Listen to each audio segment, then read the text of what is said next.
আসসালামু আলাইকুম, আশা করি আপনারা সবাই ভালো আছেন। আমরা একটা নতুন প্রজেক্ট শুরু করতে যাচ্ছি, জুলিয়া হার্টের সুইট হার্ট সোয়ারে। এটা খুবই সুন্দর একটা ভ্যালেন্টাইন প্রজেক্ট ছিল, কিন্তু আমি অলরেডি ভ্যালেন্টাইন শেষ করে এটা এপ্রিল মাসে স্টার্ট করে মে মাসে এসে শেষ করেছি। ফার্স্ট মে মাসে এসে এটা শেষ করছি, এবং আজকে থেকে আমি আশা করি এই ভিডিওটা আমি কন্টিনিউ দেওয়া শুরু করব।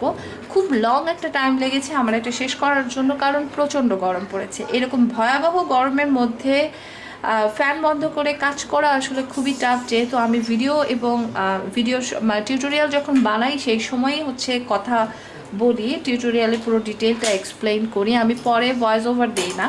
তো যার কারণে কাজ করা এই গরমের মধ্যে খুবই টাফ ছিল, যার জন্য ইট টেকস আ লং টাইম। কিন্তু তারপরেও আমি এটা করেছি। এটাও একটা রিকোয়েস্টেড ভিডিও।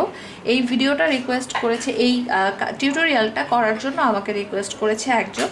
তো সে কারণে হচ্ছে এটা বানানো, না হলে হয়তো আমি অন্য কোনো ডুয়েলির দিকে যেতাম। তবে এর কাজটা করতে আমার খুব ভালো লেগেছে, মজা লেগেছে। খুবই সুন্দর নাইস একটা প্রজেক্ট, খুব বেশি একটা বড় হবে না, মাত্র 23 রাউন্ডের ছোট্ট একটা কাজ, কিন্তু কাজের মধ্যে অনেক অনেক জটিলতা আছে এবং অনেক টেকনিক্যালিটিস আছে। সো আপনারা যারা একটু অ্যাডভান্স লেভেলে কাজ করেন অথবা ইন্টারমিডিয়েট লেভেলে আছেন, তারা খুব ইজিলি কাজ করতে পারবেন। একদম বিগিনারদের জন্য এটা না, একদম বিগিনারদের জন্য এটা একটু টাফ হয়ে যেতে পারে, তবে ট্রাই করলে করতে পারা সম্ভব যদি আপনি টিউটোরিয়াল খুব ভালোভাবে ফলো করেন। রিটেন প্যাটার্ন দেখে কেউ যদি করতে চান, তাহলে ড্রাইগোনার যেই ওয়েবসাইট আছে সেখানে প্যাটার্ন, এটা একটা ফ্রি প্যাটার্ন, সেখান থেকে দেখে করতে পারেন। অথবা যদি মনে করেন যে রিটেন প্যাটার্নের চেয়ে ভিডিও দেখে কাজ করাটা একটু সহজ হবে, তাহলে আমার ভিডিওটা ফলো করতে পারেন। তো খুব বেশি একটা কথা না বাড়িয়ে চলে যাচ্ছি পুরো ভিডিওতে, আপনাদের সাথে আছি আমি জেনি। রাউন্ড নাম্বার ওয়ানে আমাদেরকে যেটা করতে হবে, রাউন্ড নাম্বার ওয়ানে যাবার আগে এখানে জাস্ট একটা ইনস্ট্রাকশন দেওয়া আছে, যেটা আপনি বেস বলতে পারেন বা রাউন্ড জিরো, যে এখানে চেইন 4 করে তারপরে স্লিপ স্টিচ করে একটা রিং ফর্ম করতে হবে। তো আমি সেটা না করে আমি জাস্ট ম্যাজিক সার্কেল দিয়ে নিচ্ছি। আপনারাও চাইলে ম্যাজিক সার্কেল করে নিতে পারেন, কোনো অসুবিধা নেই। ম্যাজিক সার্কেল করে এই যে ফার্স্ট যেই চেইনটা দিচ্ছি, এটা আমি চেইন 1, আমার মানে এটাকে লক হিসেবে না রেখে এটা আমি চেইন হিসেবে রাখছি। এরপরে আমি আরও দুটো চেইন দেবো, এটা হচ্ছে রাউন্ড নাম্বার 1 নাম্বার রাউন্ডের জন্য আমাদেরকে করতে হবে, প্রথম যে চেইন 3টা করেছি এটা হচ্ছে আমাদের একটা ডাবল ক্রোশে হিসেবে কাউন্ট হবে। এবং ম্যাজিক সার্কেলের মধ্যে আমরা এখন করব আরও 15 double crochet. So total chain 3টা সহ আমাদের হবে 16 ডাবল ক্রোশে। তো আমি এখন এখানে 16 ডাবল ক্রোশে করছি। ওকে,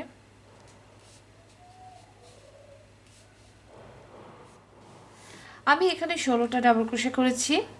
16টা ডাবল ক্রোশে করার পরে আমি জাস্ট টান দিয়ে এটা একটু ক্লোজ করে দিব, একদম মুখে মুখে দিয়ে দিব, কিন্তু অতিরিক্ত টাইট না, যেন মাঝে যে সার্কেলটা আছে যেটা চেইন 4-এর সমান হওয়ার কথা, সেটা যেন একদম ক্লোজ না হয়ে যায়। সো এইটুকু পর্যন্ত রাখার পরে এখন আমাদেরকে বলেছে স্লিপ স্টিচ করে থার্ড যে চেইনটা আছে, থার্ড চেইনে এটাকে জয়েন করতে। সো 1 2, এটা হচ্ছে আমার থার্ড নাম্বার চেইন। আমি এই থার্ড নাম্বার চেইনে এটাকে জয়েন করলাম। ওকে, আমরা স্লিপ স্টিচ করে এটা জোড়া দিয়ে দিলাম। রাউন্ড নাম্বার 2, চেইন 1, ফার্স্ট যে স্টিচটা আছে যেখানে আমরা স্লিপ স্টিচ করেছি সেখানে আমরা একটা সিঙ্গেল ক্রোশে করব। এই স্টিচটাতে ঢুকতে আপনার কষ্ট হতে পারে, যেহেতু আমরা চেইনের ওপরে কাজ করছি। এবং আমি আমার এই ফার্স্ট স্টিচটা শুরুতেই মার্ক করে ফেলবো। সো আমরা এখানে একটা সিঙ্গেল ক্রোশে করব। সিঙ্গেল ক্রোশে করে আমি প্রথমেই আমার এই স্টিচটাকে মার্ক করে ফেলছি, এই ফার্স্ট স্টিচ।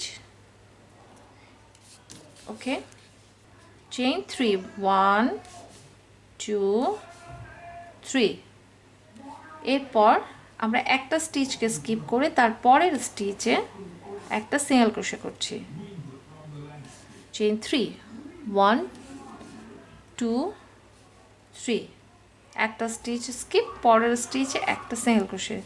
এভাবে করে আমরা একদম আমাদের লাস্ট স্টিচ পর্যন্ত যাব, যে তারপর আমি আপনাদেরকে দেখাচ্ছি যে আমরা লাস্টে কী করছি।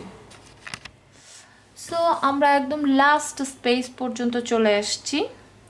এখন এখানে লাস্ট স্পেসের এখানে যেটা করতে বলেছে সেটা হচ্ছে যে লাস্টে যেখানে আমরা সিঙ্গেল ক্রোশে করলাম, সিঙ্গেল ক্রোশে করার পরে এরপরে আমাদের আর একটা স্পেস আছে, আর যেখানে আমাদের স্লিপ স্টিচের ওপরে যে সিঙ্গেল ক্রোশেটা করেছিলাম চেইন 3-তে, সেইখানটাতে আমরা কাছাকাছি চলে এসেছি। এখানে যেটা বলেছে সেটা হচ্ছে যে যখন আমরা এই জায়গায় আসব, তো এসে আমরা প্রথমে একটা চেইন 1 করব। চেইন 1 করার পরে এখানে যে চেইন 3 আছে এই জায়গাটাতে আমরা করব একটা হাফ ডাবল ক্রোশে। সো একটা হাফ ডাবল ক্রোশে হচ্ছে 2টা চেইন সমান। সো যেহেতু আমরা চেইন 1 করলাম আর হাফ ডাবল ক্রোশে করলাম, তাহলে হচ্ছে আমরা চেইন 3টা করে ফেললাম এখানে। সেই সঙ্গে আমরা কাজের সেন্টারেও চলে আসলাম, যেহেতু আমাদের এখন এখান থেকে স্টার্ট করতে হবে কাজকে। সো 2 নাম্বার রাউন্ড শেষ হওয়ার পরে আপনি করবেন 8 সিঙ্গেল ক্রোশে আর 8 চেইন 3 স্পেস। এটা একটা চেইন 3 স্পেস হিসেবে কাউন্ট হবে। আমরা এখন করব রাউন্ড নাম্বার 3। রাউন্ড নাম্বার 3 করার জন্য এখানে ফার্স্টে উপরে লেখা আছে যে বিগিনিং ক্লাস্টার করতে হবে, বিগিনিং 4 ডাবল ক্রোশে ক্লাস্টার করতে হবে। এই সেম যে চেইন 3টা যেখানে আমরা এখন কাজ করব, এই স্পেসটা এই স্পেস। তো প্রথমে উপরে কিছু স্টিচের গাইডলাইন দেওয়া আছে যে কোন স্টিচটা কিভাবে করে করতে হবে। তো সেখানে এক্সপ্লেইন করা আছে যে বিগিনিং 4 ডাবল ক্রোশে ক্লাস্টার কিভাবে করতে হবে। সো ফার্স্ট আমাদেরকে চেইন 2 করতে হবে। এই চেইন 2 করার পরে আমরা এই চেইন 2 এর লাস্ট লুপটাকে হুকে রেখে আমরা এই সেম প্লেসটাতে যেখানে আমরা এখানে আছি এই জায়গায় আমরা করব একটা ডাবল ক্রোশে হাফ। ওকে, তাহলে আমার হুকে এখন 2টা লুপ আছে। এরপরে আমি চলে যাব নেক্সট যে চেইন 3 এর স্পেস আছে, এটা নেক্সট চেইন 3 এর স্পেস, সেখানে যাব। সেখানে যে আমি করব একটা ডাবল ক্রোশে হাফ, নেক্সট আরও একটা ডাবল ক্রোশে হাফ। তাহলে আমার এখন 4টা লুপ আছে। 4টা লুপ একসঙ্গে বের করে দিলাম, তাহলে এটা হয়ে গেল 4 double crochet cluster, beginning 4 double crochet cluster. এরপরে আমাকে করতে হবে চেইন 5। সো 1 2 3 4 5 চেইন 5 করার পর নেক্সট ক্লাস্টার করতে হবে ঠিক এই যেখানে এই মাত্র আমরা 2 ডাবল ক্রোশে করেছি, 2 ডাবল ক্রোশে হাফ করেছি, সেম এখান থেকে এই সেম স্পেসটা থেকে স্টার্ট হবে। সো আমাদের ক্লাস্টারগুলো কিন্তু দুটো স্পেস মিলে হচ্ছে, ভেঙে ভেঙে। এখানে দুটো, এই যে এখান থেকে 2টা হাফ নিলাম, নেক্সট চেইন 3 স্পেসে চলে যাব, যেটা নতুন চেইন 3 স্পেস, সেখানে যাব। সেখানে যে আমরা আবার দুটো ডাবল ক্রোশেকে হাফ করব। তাহলে আমার হুকে আবারও 4টা লুপ আছে, এই 4টা লুপকে আমি একসঙ্গে বের করে দিলাম। এটা হয়ে গেল সেকেন্ড। আবার কি করব, চেইন 5 করব, 1 2 3 4 5। এখন আবার বুঝাচ্ছি আমরা কি করছি। সেটা হচ্ছে যে যখন আমরা এখন আবার নতুন করে আরেকটা ক্লাস্টার করছি, তখন আমি ফার্স্ট সেম চেইন 3 যেখানে আমরা এই মাত্র কাজ করেছি, সেম চেইন 3 স্পেসে আমরা হাফ নেব, মানে 2টা ডাবল ক্রোশেকে হাফ নেব। এই 2টা ডাবল ক্রোশে হাফ নিলাম, হুকে আছে এখন 3 লুপস। আবার একটা প্যাচ দিয়ে নেক্সট নতুন চেইন 3 এর স্পেসে চলে যাব। নতুন চেইন 3 এর স্পেসে যে সেখানে আমরা করব 2 ডাবল ক্রোশে হাফ, 1 2। ওকে, এই 2 সবগুলো স্টিচকে একবার বের করে দিচ্ছি। ওকে, আবার 1 2 3 4 5। আই হোপ বোঝা যাচ্ছে যে আমরা কি করছি। ওকে, সো এভাবে করে আমি একদম শেষ পর্যন্ত এই পর্যন্ত এসে আপনাদেরকে আবার দেখাচ্ছি যে আমি এটা শেষ কিভাবে করছি এবং লাস্টে এসে আমাদের কতগুলো স্টিচ আছে এবং অন্যান্য। সো আমরা একদম লাস্টে চলে এসেছি যেখান থেকে আমরা স্টার্ট করেছি। সেখানে এসে আমি এই যে এই স্পেসটাতে 2 ডাবল ক্রোশে হাফ করেছি, এখানে 2 ডাবল ক্রোশে হাফ করেছি। এখন আমাদের চেইন 5 করতে হবে। তো এখানে বলা আছে যে লাস্টে চেইন 5 স্পেসের জন্য আমাদেরকে করতে হবে চেইন 2। চেইন 2 করার পরে প্রথম যে বিগিনিং ক্লাস্টারটা আমরা করেছিলাম, এটা এই বিগিনিং ক্লাস্টারের যে টপ আছে এখানে আমরা একটা ডাবল ক্রোশে করব, এখানে সো এখানে একটা ডাবল ক্রোশে করলেই, এই একটা ডাবল ক্রোশে করলাম, এখানে একটা ডাবল ক্রোশে করলেই আমাদের চেইন 5-এর স্পেসটাও হয়ে গেল এবং সেই সঙ্গে আমাদের ক্লাস্টারটাও কমপ্লিট হয়ে গেল।